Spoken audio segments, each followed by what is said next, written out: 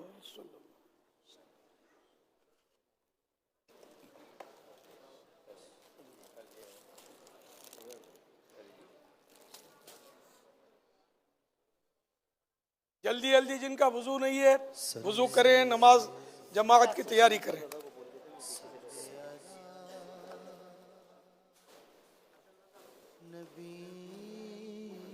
Token मिट्टू token लेते रहो।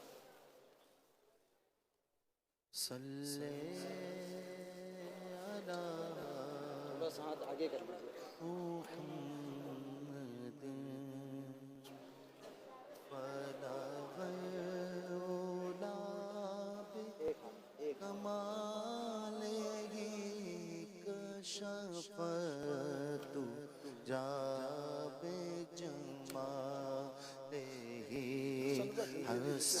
Token इनको दे दे रहो।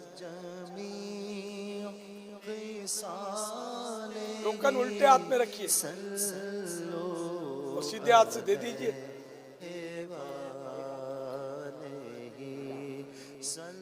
टोकन जिनका टोकन नहीं है कंफ्यूज ना करें।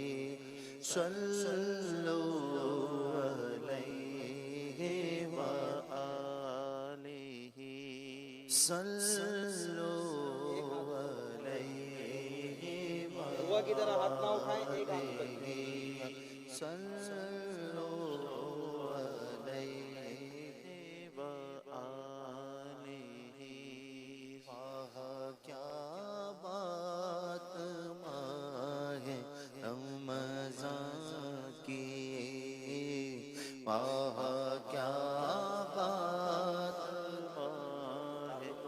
दीना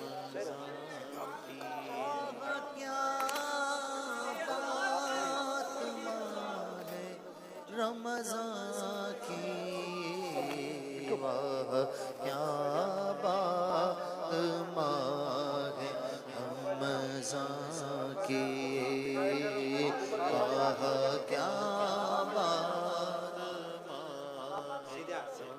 सीधे सीधे हाथ से टोकन दे दीजिए। इनके सीधे इनका भी सीधा हो।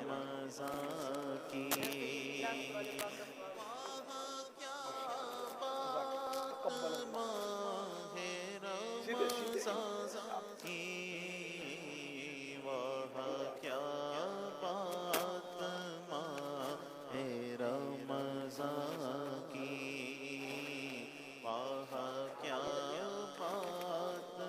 एक हाथ उठाना है,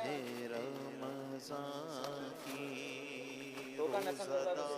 अपने रब की रहमत से रोज़ादार अपने रब की रहमत से सब शरफ याब होंगे जन्नत से सब शरफ याब होंगे जन्नत से ये मेरे मुस्तफा ने फरमाया वाह क्या बात माहे रमज़ान की वाह क्या बात माहे रमज़ान की वाह क्या बात माहे रमज़ान की